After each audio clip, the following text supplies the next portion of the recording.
সৰুৰে পৰাই শিৱভক্ত বসুন্ধৰাই জীৱনৰ শেষৰ সময়ছোৱা বাবাৰ চৰণত থাকিবলৈ পাই নিজকে ধন্য মানিছে।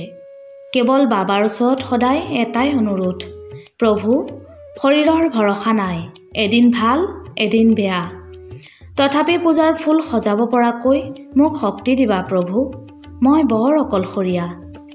মন্দিৰৰ সন্মুখত সৰুকৈ এখন দোকান দিয়ে বসুন্ধৰাই, ফুল ধূপ চাকি আদি বস্তুৰ। এদিনৰ কথা, সেইদিনা সোমবাৰ আছিল, চিপচিপীয়া বৰষুণ, ভক্তসকল আহিবই। শিৱ পূজাৰ দিনা বসুন্ধৰাই অনাহাৰে পূজা দিহে চাহ অকণমান খায়। বসুন্ধৰাৰ নামটো মাহী বুলিহে জানে সকলোৱে। কিমান দিনৰ পৰা মন্দিৰত চাকি জ্বলাইছে বসুন্ধৰাৰ মনত নাই। যিমানখিনি টকা উপাৰ্জন কৰিছে বসুন্ধৰাৰ অভাৱ নোহোৱাকৈ জীৱনটো পাৰ হ'ব। মন্দিৰৰ কৰ্তৃপক্ষ আৰু ভক্তসকলে সকলো সময়তে কেও কিছু নোহোৱা বসুন্ধৰাক সহায় কৰে। এটা হৃদয় ভাগি যোৱা অতীত আছে বসুন্ধৰাৰো, তথাপি তাই ভাগি পৰা নাই। বাবাৰ ওপৰত পূৰ্ণ বিশ্বাস আছে তাই। বাবাক পূজা অৰ্চনা দি তাই দোকানখনৰ ফালে আহিব ধৰিছে।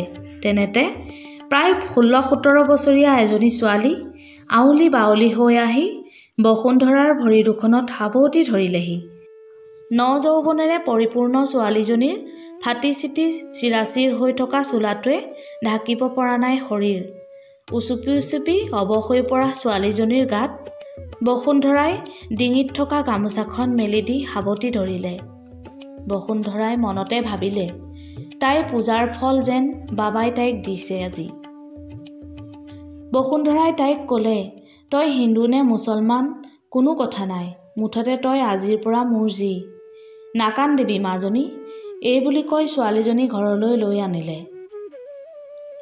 ছাঁটোৰ দৰে লাগি ফুৰা ছোৱালীজনীয়ে বসুন্ধৰাৰ সকলো কাম শিকি ল'লে। বসুন্ধৰা মন্দিৰলৈ যাব নোৱাৰা হ'ল। ছোৱালীজনীয়ে ৰান্ধি বাঢ়ি বসুন্ধৰাক খুৱাই বোৱাই মূৰত পাচিটো লৈ মন্দিৰলৈ যোৱা আৰম্ভ কৰিলে। আগৰ দৰে দোকান চলি থাকিল। সময় বাগৰিল। সকলোৱে ছোৱালীজনীক মাহীৰ খবৰ সোধে আৰু তাইৰ নামটো জানিব খোজে।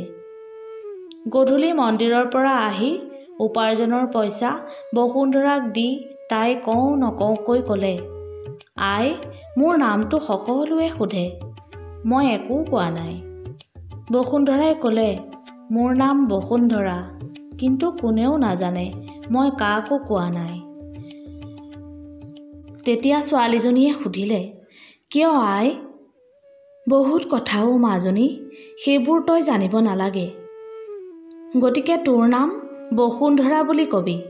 তেতিয়া বহু ৰাতি পুৱতি নিশা ফেঁচাৰ নিউ নিউ মাতত সাৰ পাই তাই দেখে তাই আইজনীৰ সাৰসুৰ নাই। বসুন্ধৰাৰ দেহাটোৰ ওপৰত আউলি বাউলি হৈ কান্দি থকা ছোৱালীজনীক নিজৰ নামটো দি এই পৃথিৱীৰ পৰা বিদায় মাগিলে। কাহিনীটো শুনি ভাল পালে চেনেলটো ছাবস্ক্ৰাইব কৰি কমেণ্ট এটা কৰি যাব দেই। ধন্যবাদ।